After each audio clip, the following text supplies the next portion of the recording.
संतोष रात को सबके सोने के बाद छत पर जाकर सुट्टा लगा रहा होता है। तभी उसके कानों में कुछ फुसफुसाने की आवाज सुनाई देती है।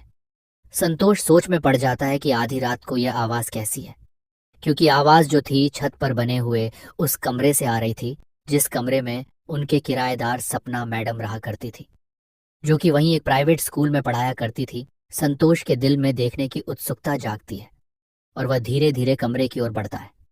वो जैसे जैसे कमरे के नजदीक जा रहा था, आवाज भी तेज होती जा रही थी। और जब संतोष दरवाजे के नजदीक पहुंचता है तो आवाजें बिल्कुल साफ सुनाई देने लगी थी। संतोष के कानों में आवाज साफ साफ पड़ रही थी, आ अंकल, ओ अंकल, यस अंकल। और यह आवाज सुनकर संतोष, जो फिर से चिंता में पड़ गया कि आधी रात को यह सपना मैडम ये किस अंकल की माला जप रही है।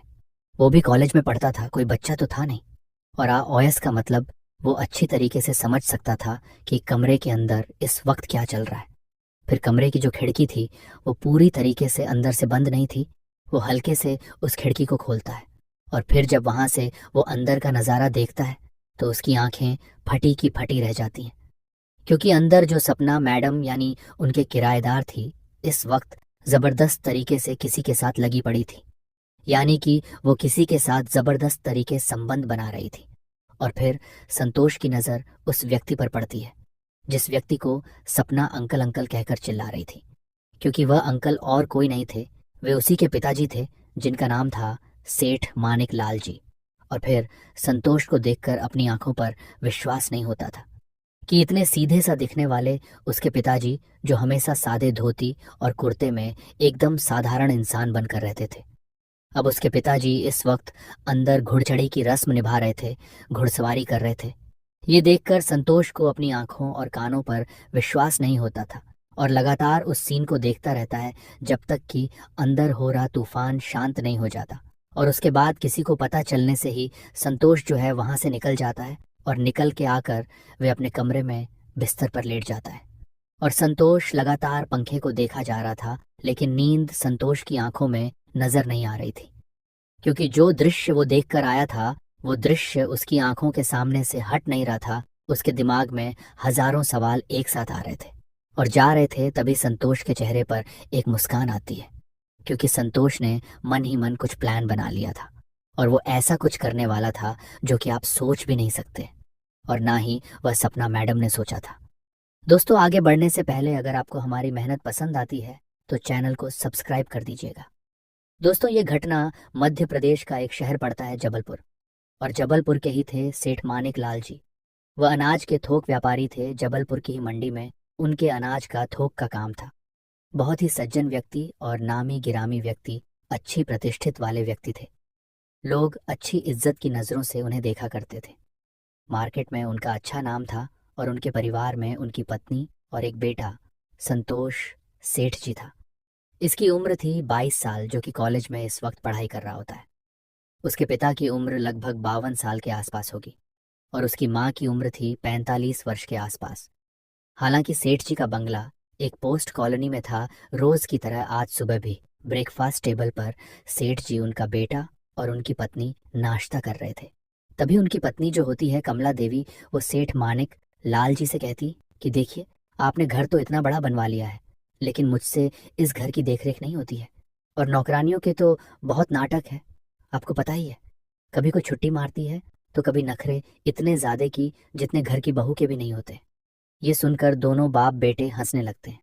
वो कहती, हंसने की बात नहीं है, देखिए मेरी भी तबीयत अब ठीक नहीं रहती है। हालांकि इस घर में आते आते सेठानी को हर उस रईस बीमारी ने घेर लिया था जो कि बड़े घर के लोगों को हो जाती है। बीपी, शुगर, थायराइड, अब यही सब बीमारी सेठानी को भी घेर लिया था। और सेठानी जो थी अब उम्र से पहले ही बूढ़ी हो चुकी थी और वो सेठ जी से भी बड़ी दिखने लगी थी। इस पर वो सेठ जी से कहती है कि देखो, ऐसा है कि नीचे का घर तो मैं कैसे भी मेंटेन कर लेती हूँ, लेकिन तुमने ऊपर जो 2 कमरे बना रख छोड़े हैं और जो छत है 2 कमरे हैं, यानी एक पूरी फैमिली वहां रह सकती है, ऐसा एक ऊपर रूम इन्होंने बना रखा हुआ था। शैतानी कहती है कि देखो, ऊपर का जो है वो आप किसी को किराया पे दे दो तो उससे होगा क्या, ऊपर की देखरेख भी होती रहेगी और घर मेंटेन रहेगा, साफ सफाई होती रहेगी और 2 पैसे भी घर में आ जाएंगे। इस पर सेठ जी को विचार तो सही लगता है और अपनी पत्नी का कहते हैं, ठीक है, देखते हैं, कोई किराएदार मिले तो बोलना। फिर अपने बेटे से भी कहते हैं कि देखो बेटा, तुम भी पता करो। देखो, ऐसे किसी आदमी को हमें ये कमरा देना नहीं है, क्योंकि आज ज़माना ठीक नहीं है। पता नहीं कौन व्यक्ति कैसा हो। कोई फैमिली मिल जाए या पढ़ने लिखने वाली कोई बच्चियां हो या कोई कामकाजी महिला हो, लड़कों को, बैचलर्स को और किसी सिंगल आदमी को हमें ये घर किराए पे नहीं देना। लड़का कहता है ठीक है पिताजी, जैसी आपकी इच्छा, मैं भी देखता हूँ। अब उसके बाद पिताजी अपने काम तो चले जाते हैं और लड़का भी कॉलेज चला जाता है। फिर 2 से 3 दिन बाद 2020 के दिसंबर के महीने में एक दिन वो लड़का सोशल साइट्स पर अपने रूम रेंट को डाल देता है। फिर 2-3 दिन के बाद उस लड़के के नंबर पर एक कॉल आता है, और जब लड़का कॉल रिसीव करता है तो उधर से एक महिला बोलती है कि जी मैंने आपका ऐड देखा था और मुझे आपका घर किराया पे चाहिए। तो वो लड़का बोलता है मेरे पिता से बात कर लो। फिर वो अपने पिताजी का नंबर दे देता है। उसके बाद बात खत्म हो जाती है। इसी प्रकार से 2 से 3 दिन बीत जाते हैं।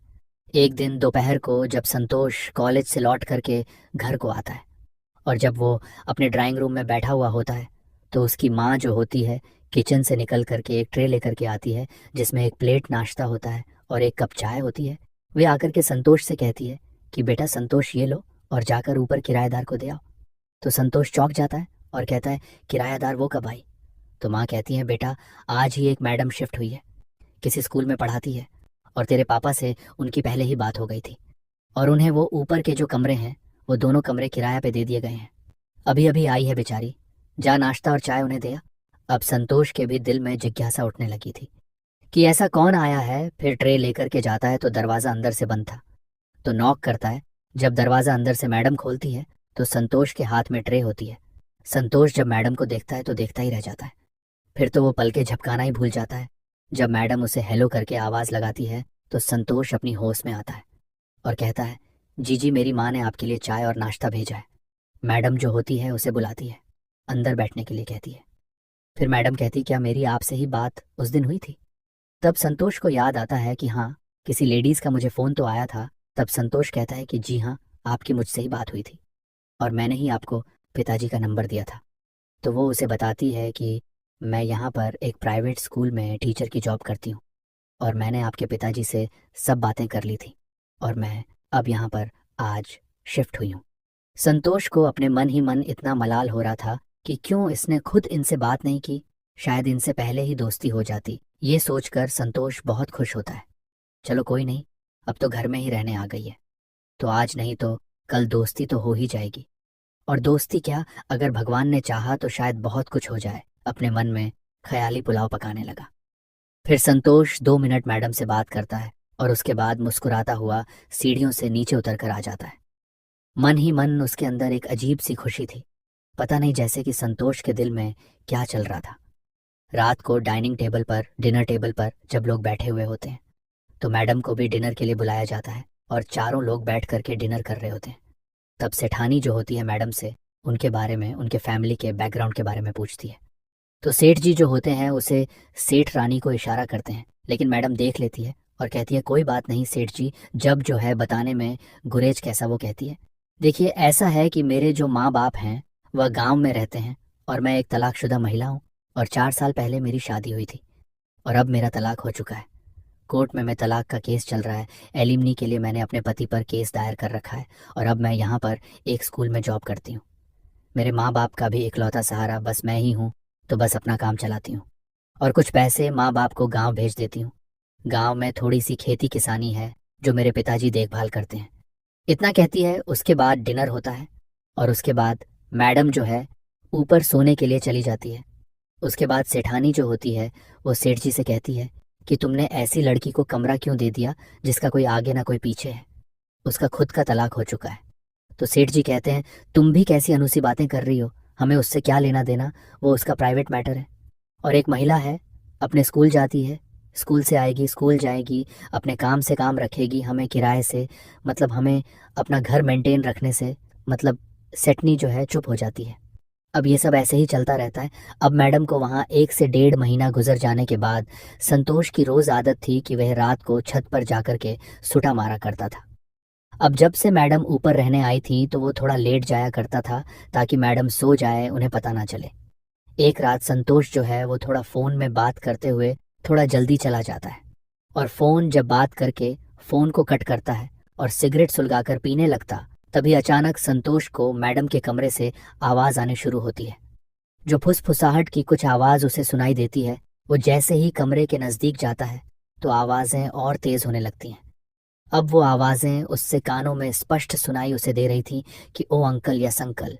वो समझ चुका था कि अंदर कुछ ना कुछ जरूर गड़बड़ चल रहा है, और वो मौका देखकर किसी प्रकार से खिड़की को थोड़ा सा खोलकर जब अंदर का नजारा देखता है तो वह देखता ही रह जाता है, क्योंकि अंदर तो जबरदस्त तरीके से लाइव पिक्चर चल रहा था और वो जो 25 वर्षीय मैडम थी वो लगी पड़ी थी। हालांकि संतोष के ही पिताजी इस वक्त 50 की उम्र के आसपास थे। सेठ मानिक लाल जी के साथ संतोष को अपनी आंखों पर विश्वास नहीं होता। उसे अपने ही पिताजी पर चिढ़ा आ रही थी कि साला जो सपना मैं देख रहा था, जो मैं करने की सोच रहा था, पता नहीं मेरे पिताजी ने कैसे बाजी मार ली। मैं देखता ही रह गया और मेरे पिताजी आज अंदर जो है वो डिस्को डांडिया कर रहे हैं। अब ये संतोष जब ये सब सोच रहा होता है तो वो अपने पिताजी पर यह भी सोच रहा होता है कि कितने सीधे साधे दिखते थे। दिन में धोती कुर्ता पहन करके घूमते हैं, जिसे कोई देखने वाला समझे कितना सज्जन, कितना अच्छे किस्म का ये व्यक्ति है। इस वक्त इनका कोई कांड देख ले तो उन्हें समझ में आए कि ये कैसा व्यक्ति है। लेकिन अब था तो उसका बाप ही क्या करता, जब तक मन करता तब तक अंदर प्रोग्राम चल रहा होता है। संतोष जो है पूरा फुल मजे से वो देखता है, जिससे अब संतोष के अंदर भी हलचल पैदा हो जाती है। जवान मर्द अब वहां से निकल जाता है और आकर कमरे में जब वो सोचने लगता है तो उसका दिमाग तेजी से दौड़ाने लगता है कि जो हुआ उससे उसे क्या लेना देना। लेकिन अब वो इस फिराक में लगा रहता है कि अपना काम कैसे बने, जो उसने अपने कमरे में अभी देख कर आया था कि मैडम तो किस प्रकार की है। वो समझ गया था कि मैडम तो चालू है, लेकिन जो मौके का फायदा उसके पिताजी उठा रहे थे, अब वही काम संतोष भी करना चाहता था और संतोष अब उसी की प्लानिंग के पीछे लग जाता है। फिर दूसरे दिन संतोष जो होता है वह अपने एक दोस्त से ये सारी बात को शेयर करता है, लेकिन वह ये नहीं बताता अपने दोस्त को कि वह बात अपने ही किराएदार और पिताजी की कर रहा है, और अपने ही किसी तीसरे व्यक्ति के जरिए से वह बात करके बताता है, क्योंकि बात उसके पिताजी की थी। घर की बदनामी हो सकती थी। उसका दोस्त जो होता है वह उसे सलाह देता है कि यार अगर तू भी बहती गंगा में हाथ धोना चाहता है तो देख, इतना आसान तो होगा नहीं। हो सकता है अगर जाग डायरेक्ट बात करे तो वो किसी को बता दे, तेरी फजीहत हो सकती है। इसलिए अगर उन दोनों के काम का अगर वीडियो बन जाए और वो वीडियो अगर तेरे हाथ लग जाए तो उस वीडियो को दिखाकर तू उस मैडम को फिर ब्लैकमेल कर सकता है। उसके बाद तो जो चाहे वो मैडम 100% तेरे साथ करने के लिए तैयार हो जाएगी, क्योंकि मैडम के पास और कोई रास्ता होगा नहीं। संतोष को बात कहीं ना कहीं जम जाती है। अब संतोष जो है वो एक ऑनलाइन हिडन कैम मंगाता है। जब वो हिडन कैम संतोष के पास 2 दिन के बाद हाथ में आ जाता है तो संतोष के दिमाग में बस यही चल रहा था कि किसी तरीके से कैमरा मैडम के रूम में बस फिट किया जाए। अगली सुबह ही संतोष जो है वह छत पर जाता है और इंतजार कर रहा होता है कि मैडम कब नहाने जाती है। और जैसे ही मैडम नहाने के लिए जब जाती है तो बाहर का दरवाज़ा खुला ही हुआ था। संतोष जो है उनके घर में उस कमरे में दाखिल हो जाता है और जाकर के मैडम के बाथरूम से निकल के बाहर आने से पहले ही रूम में कैमरे को कुछ इस तरीके से सेट कर देता है कि पूरा नज़ारा बेड का क्लियर शूट हो सके, और उसके मोबाइल में उसका जो एक्सेस था कि अपने मोबाइल में वो सब कुछ देख सकता था। रात होते ही फिर से वही काम शुरू हो जाता है, क्योंकि सेठ जी का अभी आए दिन का काम हो चुका था। तो सेठ जी जो थे वो आए दिन अपनी पत्नी के सोने के बाद चुपके से ऊपर छत पर जाते और सपना मैडम के साथ रंगरेलियां मनाने लगते हैं। अब संतोष जो था वो सब कुछ अपने मोबाइल में लाइव देख रहा था और उस रंगोली का वीडियो रिकॉर्ड कर लेता है। उसके बाद वो उनकी बातें भी सुनने लगता है, जिसमें प्रोग्राम निपटने के बाद मैडम जो होती है वो सेठ जी से बातें कर रही होती है। तो उनकी बातों से संतोष को पता चलता है कि सेठ जो है वो पैसे देते हैं मैडम को, मैडम की पैसे से हेल्प करते हैं, और उसी पैसे के बदले में मैडम जो है अपनी फुल सर्विस मतलब सेठ जी को वो खुश कर रही है। सेठ जी का भी काम हो रहा था और मैडम का भी काम हो रहा था। मतलब पैसे के चक्कर में सेठ जी ने ऐसा करारा आइटम फंसा लिया था, ये संतोष को समझ में आ चुका था। अब इसके बाद संतोष जो होता है, मैडम का नंबर तो संतोष के पास था ही। संतोष जो होता है वो वीडियो भेज देता है। फिर अगले दिन मैडम स्कूल से शाम को आज आ चुकी थी, तो संतोष उसके कमरे में पहुंचता है और मैडम से डेयरिंग करके डायरेक्ट बात करता है कि वो मेरा ही नंबर है और वो वीडियो मैंने ही आपको भेजा है और आपकी सारी करतूत मेरे पास मौजूद है। अब मैं जाग के अपनी माँ को दिखाऊंगा और उसके बाद मेरी माँ तुम्हें धक्के मार करके इस घर से निकाल देगी और वो वीडियो भी जो है मैं वायरल कर दूंगा सबके पास। जब वो वीडियो चला जाएगा तो फिर सोचिए आपका क्या होगा। तो मैडम रोने लगती है, गिड़गिड़ाने लगती है, संतोष के हाथ पैर जोड़ने लगती है कि प्लीज ऐसा मत करो, मेरी जिंदगी बर्बाद हो जाएगी। ऐसे ही पहले मेरे जीवन में तकलीफें कम नहीं हैं, तो वो कहता है तुमने ऐसा क्यों किया मेरे पापा के साथ। तब वो कहती है कि देखो मुझे पैसे की बहुत ज़रूरत होती है।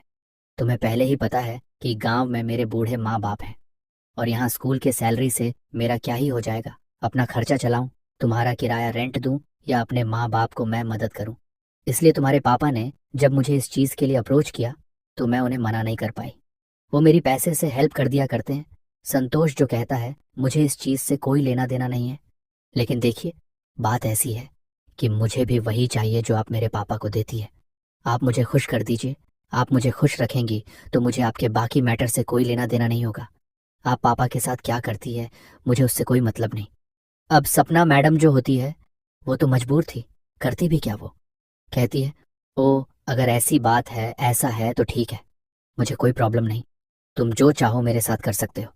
और ये कहते हुए सपना मैडम जो होती है वो अपने रूप में आ जाती है और संतोष को यहाँ वहाँ छूकर संतोष के साथ खेलिया करने लगती है। अब संतोष भी जो है वो बेकाबू होने लगता है। सपना मैडम जो है दरवाजे को लॉक करके संतोष को खींचकर बेड पर ले जाती है और उसी वक्त संतोष के साथ वो सब करती है जो वो उसके पिताजी, उसके सेठ जी के साथ किया करती थी। संतोष भी जो है वो पूरी तरीके से मैडम पर छाता चला जाता है और दोनों जो होते हैं संबंध बना लेते हैं। अब एक बार जब ये काम सिलसिला शुरू हुआ, मैडम जो थी वो संतोष के साथ भी खेल रही थी और सेठ मानिक लाल के साथ भी खेल रही थी, वो भी बड़े ही मज़े से। ये गेम चल रहा होता है। संतोष को तो पता था कि वो ये उसके पिताजी का क्या कांड है, लेकिन उसके पिताजी को नहीं पता था कि मेरा बेटा भी उसी कुआं में हाथ धो रहा है। अब होता क्या है ना, जो संतोष और मैडम थे वो हम उम्र के आसपास थे। उम्र में सिर्फ 2 से 3 साल का फ़र्क था और सेठ जी में और मैडम में तो आधी उम्र का फ़र्क था। मैडम से डबल उम्र के सेठ जी थे। तो सेठ जी ना परफॉर्मेंस उतना दे पाते थे और ना ही उन दोनों के विचार उतने मिल पाते। तो सपना को जो था उतना मज़ा वो सेठ जी के साथ नहीं मिलता था, जो मज़ा वो संतोष के साथ लूट रही थी। और इसी प्रकार से संतोष की और मैडम की नज़दीकियां बढ़ने लगती हैं। दोनों के दिल मिलने लगते हैं सेठ जी के साथ। तो वो सोती थी तो सिर्फ पैसों के लिए सोती थी, क्योंकि उसकी मजबूरी थी।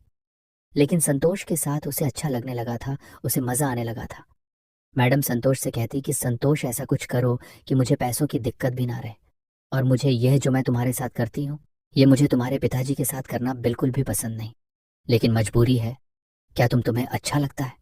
क्या तुम्हें पसंद है कि तुम जिसके साथ ये सब करते हो, जो सिर्फ तुम्हारी और सिर्फ तुम्हारी होकर के रहना चाहती है, उसे किसी और के साथ भी सोना पड़े, और वो भी कोई नहीं, और कोई तुम्हारे बाप के साथ? तो ये बात संतोष को भी कहीं ना कहीं दिल में तो खटकती थी। लेकिन संतोष करता क्या, संतोष कहता है ठीक है तुम चिंता मत करो, मैं कुछ ना कुछ सोचता हूँ। और उसके बाद संतोष जो है वो सोचने लगता है, और संतोष के दिमाग में जब कुछ प्लान आता है तो संतोष जो होता है वो मैडम से इस बात को शेयर करता है। वो कहता है कि देखो मेरे पास एक प्लान है, अगर तुम तैयार हो इस प्लान के लिए तो तुम्हारी पैसे की भी समस्या एक झटके में दूर हो सकती है। और उसके बाद पिताजी भी तुम्हारे पीछे भूल कर भी नहीं आएंगे, अपने कान पकड़ के तौबा कर लेंगे, और उसके बाद तुम्हारा और मेरा रास्ता साफ होगा। फिर तुमको यहाँ रहने की भी ज़रूरत नहीं, तुम्हारी मर्जी हो तो रहो, या तुम कहीं और भी रूम लेकर रह सकती हो। उसके बाद हम दोनों जो चाहे वो कर सकते हैं, हमारे बीच आने वाला तीसरा कोई नहीं होगा। अब इसके बाद जब मैडम पूछती है कि क्या प्लान है, तो संतोष कहता है कि देखो जैसा वीडियो मैंने तुम्हारा और जो बाप का बनाया था, वो वीडियो मैंने तुम्हें जो दिखाया था वही वीडियो अभी भी मेरे पास पड़ा हुआ है। वो वीडियो दिखाकर क्यों ना पापा को ब्लैकमेल किया जाए, और ब्लैकमेल करने के बाद हम जितने रुपए चाहे वो पापा से वसूल कर सकते हैं। और एक बार वो पैसे जब आ गए तो पैसे के सारे तुम रख लेना, पैसे की तो मुझे ज़रूरत है ही नहीं। मेरे पिताजी के पास बहुत पैसा है, वो पैसे से तुम्हारी पैसे की प्रॉब्लम भी सॉल्व हो जाएगी। और एक बार जब लेने के देने पड़ जाएंगे तो उसके बाद पापा खुद ही तुमसे तौबा कर लेंगे और दोबारा कभी तुम्हारे करीब आने की सोचेंगे भी नहीं। कहीं ना कहीं सपना मैडम को भी यह प्लान जो होता है ये अच्छा सा महसूस होता है। उसे लगता है कि बात तो तुम सही कह रहे हो, वो भी मान जाती है। अब अपने प्लान पर अमल करते हैं और अगले ही दिन एक नया नंबर खरीद करके लेकर के आता है। संतोष और उस नए नंबर से अपने पिताजी के व्हाट्सएप टू हो जाते हैं, थर थर कांपने लगते हैं, समझ जाते हैं कि गेम हो चुका। वो अपने दुकान से भागे भागे आते हैं और आकर के जब उस मैडम को मिलते हैं और उससे कहते हैं कि देखो ये वीडियो तुम्हारा और मेरा कैसे बना और ये बाहर कैसे आया, ज़रूर इसमें कुछ ना कुछ तुम्हारी ही चाल है। तो सपना मैडम जो होती है देख कहती है कि देखिए मैं नहीं जानती घर तुम्हारा है, इस घर में कैमरा किसने लगाया ये मुझसे ज़्यादा तुम्हें पता होना चाहिए। मुझे तो ऐसा लगता है कि सब कुछ तुम्हारे द्वारा किया गया है। मुझे बदनाम करना चाहते हो, बेइज्जत करना चाहते हो। मैं अगर इस केस में कुछ कम ज़्यादा हुआ, मेरा ये वीडियो वायरल हुआ, तो मैं तुम्हारे खिलाफ पुलिस कंप्लेंट कर दूंगी और तुम्हें मैं जबरन मेरे साथ ज़बरदस्ती करने के इल्ज़ाम मैं तुम्हें फंसा दूंगी। सेठ जी बेचारे दोनों तरफ से पीस जाते हैं। सेठ जी आखिर में उस नंबर पर मैसेज करके उससे पूछते हैं कि भाई आखिर चाहते क्या हो, बताओ तो। जो उनका ही बेटा संतोष होता है उस नंबर से कहता है कि सेठ जी रुपए लगेंगे 20 लाख, अगर ये बात बाहर ना आए, ये वीडियो बाहर ना आए, ऐसा चाहते हो तो 20 लाख आपको देने पड़ेंगे। सेठ जी उससे बहुत मिन्नतें करते हैं, गिड़गिड़ाते हैं और मामला सेट होता है और एक जगह बताई जाती है, वहां पर रात को जाकर के सेठ जी 20 लाख का बैग रखा आते हैं और उसके बाद संतोष जो होता है वो बैग वहां से उठा करके लेकर के आ जाता है और वो बैग ला करके वो सपना मैडम को सौंप देता है और कहता है ये लो तुम्हारी अमानत, अब ये पैसा तुम्हारा है। अब इसके बाद इतना बड़ा कांड होने के बाद मेरे पिताजी शायद अब तुम्हें परेशान नहीं करेंगे और अगर वो आते भी हैं तो इसके बाद से तुम उन्हें साफ मना कर देना, क्योंकि सेठ जी देखिए तुम्हारी वजह से इतनी मेरी मुसीबत हो चुकी थी, मैं आगे किसी मुसीबत में नहीं पड़ना चाहती, इसलिए जो होना था वो हो गया, अब आगे कुछ नहीं होगा। और वैसा ही होता है सेठ जी उसके बाद जब आते हैं तो सपना जो होती है साफ शब्दों में, कड़े शब्दों में उसे मना कर देती है। सेठ जी भी जो होते हैं वो भी तैश में आज आ जाते हैं और कहते हैं ठीक है, अगर ऐसा है तो तुम्हें मेरे घर में रहने की भी कोई ज़रूरत नहीं, तुम अपना दूसरा प्रबंध कर लो। वो कहती ठीक है, मुझे क्या दिक्कत है, इन लोगों ने तो पहले ही प्लान कर रखा था सपना मैडम के लिए। दूसरा घर भी जो होता है संतोष ही देखता है और उसके बाद सपना मैडम वो जाकर के अपना घर शिफ्ट कर लेती है। सेठ जी का पिंड छूट चुका था, सेठ जी 20 लाख दे चुके थे। दोस्तों आप तो जानते ही हैं कि जब मुसीबत आती है तो किसी ना किसी तरीके से आ ही जाती है। ठीक इसी तरह हुआ। अब वो वीडियो था वो संतोष के मोबाइल में अभी तक पड़ा हुआ था और एक दिन जब संतोष अपने दोस्तों के साथ पढ़ाई कर रहा होता है, बियर के नशे में होता है और इसका मोबाइल जो था इसका एक दोस्त किसी कारणवश अपने हाथ में लेता है और उसको जब वो वीडियो उसके पिताजी का दिख जाता है तो वो जो होता है संतोष को बिना बताए वो वीडियो अपने फ़ोन में ट्रांसफ़र कर लेता है। फिर अपने फ़ोन में वो वीडियो ट्रांसफ़र करने के बाद संतोष का फ़ोन लौटा देता है। संतोष को पता भी नहीं चलता कि वो जो वीडियो था उसके फ़ोन से निकल करके दूसरे फ़ोन में जा चुका है। अगली सुबह तो वो वीडियो पूरे शहर में वायरल हो चुका था, हर किसी के फ़ोन में वो वीडियो था और सेठ जी तो जाने माने प्रसिद्ध प्रतिष्ठित व्यक्ति थे। हर कोई उस वीडियो को देख देख कर चटकारे ले रहा था, यानी मज़े ले रहा था।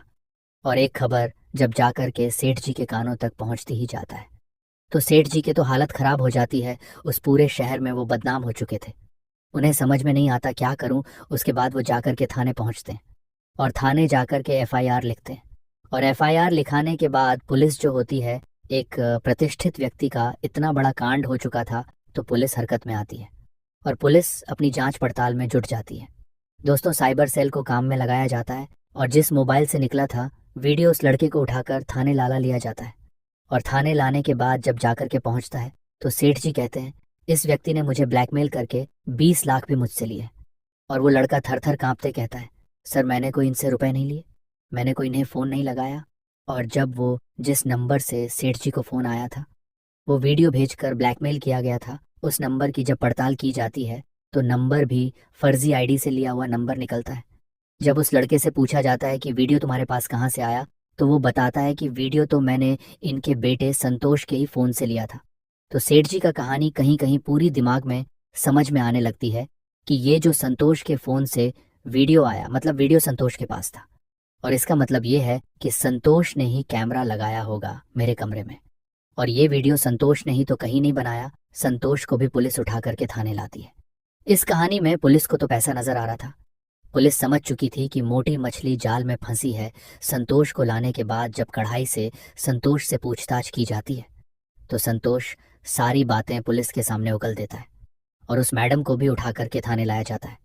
और थाने लाने के बाद मैडम कहती है कि इन दोनों बाप बेटों ने मेरा शोषण किया है, इन दोनों बाप बेटों ने मुझे डरा कर धमका कर मेरे साथ शोषण किया है और ये जो पैसे का मामला है ये मैं कुछ भी नहीं जानती हूँ, इनके बेटे ने पैसे के लिए कब वीडियो शूट किया और कब अपने बाप को ब्लैकमेल किया, मुझे कुछ भी पता नहीं, वो साफ मुकर जाती है। अब केस उल्टा ही बाप बेटे पे घूम गया। अब मामला तो पूरे शहर में वायरल हो चुका था, लेकिन सेठ जी पैसे वाले व्यक्ति थे। अब मामला ऐसा था कि शिकायतकर्ता भी खुद ही थे और मामला भी खुद के ही घर का था। तो सेठ जी जो है कोई शिकायत पुलिस स्टेशन में नहीं करते और पुलिस वालों को भी पैसे का सेटिंग करके मामले को रफा दफा कर देते हैं, मामले को वहीं दबा दिया जाता है दोस्तों। और ये मामला इस प्रकार से खत्म होता है कि कानूनी कार्रवाई तो होती नहीं, लेकिन शहर में जो बदनामी होनी थी और जो रुपए लगने थे, मौत तो लूटी थी सेठ जी ने और संतोष ने, दोनों ने मिलकर। लेकिन इसमें फायदा सिर्फ और सिर्फ मैडम ने ही कमाया था और दोनों बाप बेटे को लेने के देने पड़ चुके थे। उसके बाद सपना मैडम जो होती है, वो अब उस शहर में भी रहने लायक नहीं बची थी, क्योंकि वायरल तो वो भी हो चुकी थी। मैडम तो शहर छोड़ के निकल जाती है, कहाँ गई किसी को पता नहीं। दोस्तों अब ये मामला 3 से 4 साल पुराना हो चुका है। ये घटना देखा आपने, एक हवस और वासना के चलते एक व्यक्ति जो 50 साल की उम्र का एक प्रतिष्ठित व्यक्ति था, जिसने अपने आप पर कंट्रोल खोया और अपने बेटी की उम्र की लड़की के साथ उसने रिश्ता बनाया। और जब बेटे ने यह सब देखा तो उसने भी यही रास्ता चुना और उस महिला के चक्कर में अपने ही बाप को लूटा।